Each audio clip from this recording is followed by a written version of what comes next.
risk assessment. Yeah. We parked the fire engine outside. All four of us go and check the building. Andy, we're here for an exciting launch of a new, what do we call it? Venture, I suppose. Well, a venture that's now come out from his kitchen. Morning, Gary, and welcome to Warrington Market on this crisp January morning. Yes, this morning we've got the Zero Waste Repair Station run by a guy called Eddie Eves. He's an ex-fireman and he's repairing people's small electrical items for free, or you can donate to charity if you so wish. And the idea is to stop waste. It's to stop electrical items that are easily repaired going to landfill. So shall we go and meet Eddie? So go meet Eddie, yeah. So when is this going to be here, Andy? Well, it's a one-off today on a Saturday, and from now on it will be every other Friday. Every other Friday? Yeah, from 10 till 2. 10 till 2. What a waste of resources. Good morning, Eddie. How are you doing? And you're here with Councillor Janet Henshaw. Yeah, we are indeed. Apparently, you two and Andy have put your heads together to come up with this. Tell us all about Eddie. Firstly, you're a retired fireman, aren't you? Yeah, basically, before I joined the fire service, I did electronics, and then during my career, I used to fix stuff at the fire station of night. And then I realised when I retired that there was a lot of waste. People throw away society, so I started fixing things at home. I don't charge anyone, but I look for donations to Christie's Hospital and St Rocco's in Warrington.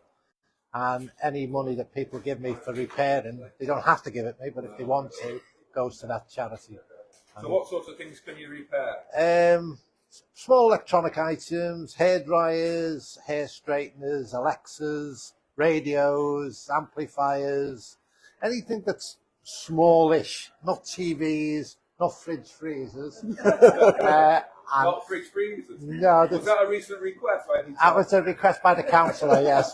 Had to be turned down, I'm afraid. But yeah, basically, and it's really to help people who would be looking to throw it in a skip, whereas it may be able to be repaired, and if it can, I'll do it. What's the most unusual thing you've repaired? I really can't tell you. Oh, right, okay.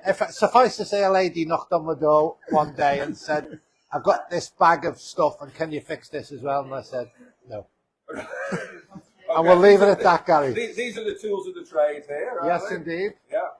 So the average time it takes to fix something like a hairdryer, for example?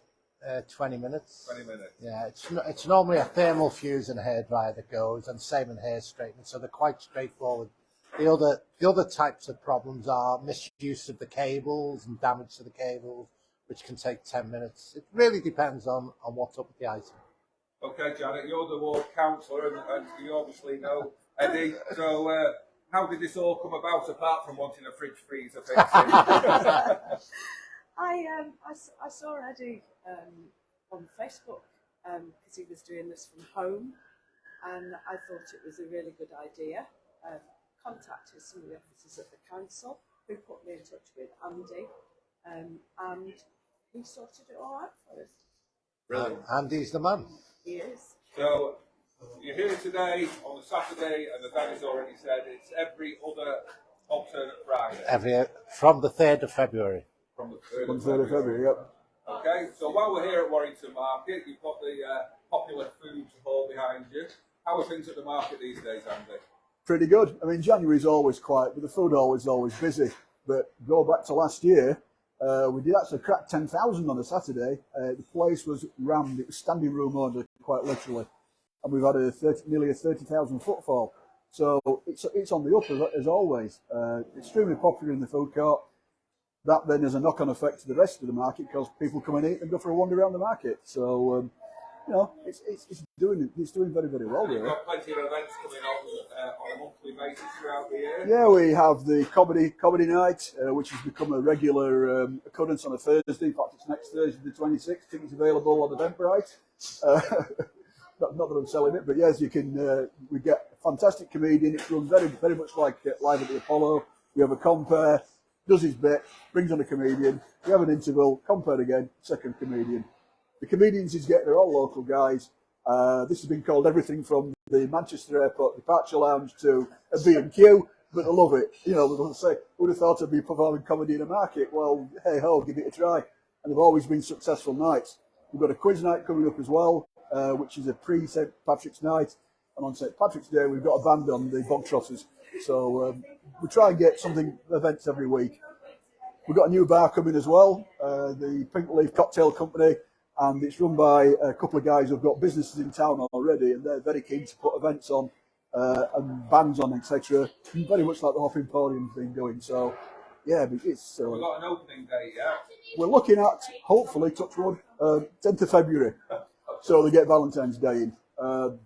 If you look behind the hoardings, which you're not allowed to do because it's going to be a big reveal, they're knocking on with work, and the sort of standard of fit out they're going to have on it is absolutely fantastic. Okay. So yeah, we'll have two. Great addition to the market. Yeah, we'll have two fantastic bars in here. It very much aims at sort of cocktails, prosecco type of thing, whereas the other bars draft beers. So a contrast, but complement each other. Okay. No Prosecco's while you're doing the repair? Absolutely not, no. And I have to drive home, so no. Okay, so if anyone's watching this now and they're at home and they've got a broken item, what time are you here till today? Well, today till 2 o'clock, and then it'll be 9 till 2 or 3 every other Friday. And sometimes you have to take the things away with you to repair? Yeah, and I'll give them a receipt, so I'll take a label and sort it out, yeah. Okay, well, good luck with the new venture. Thanks, Gary. And let's hope it can help raise funds for the Christie and Christie's and St. Rocco's, yeah. Okay. Thanks a lot, Gary. Cheers.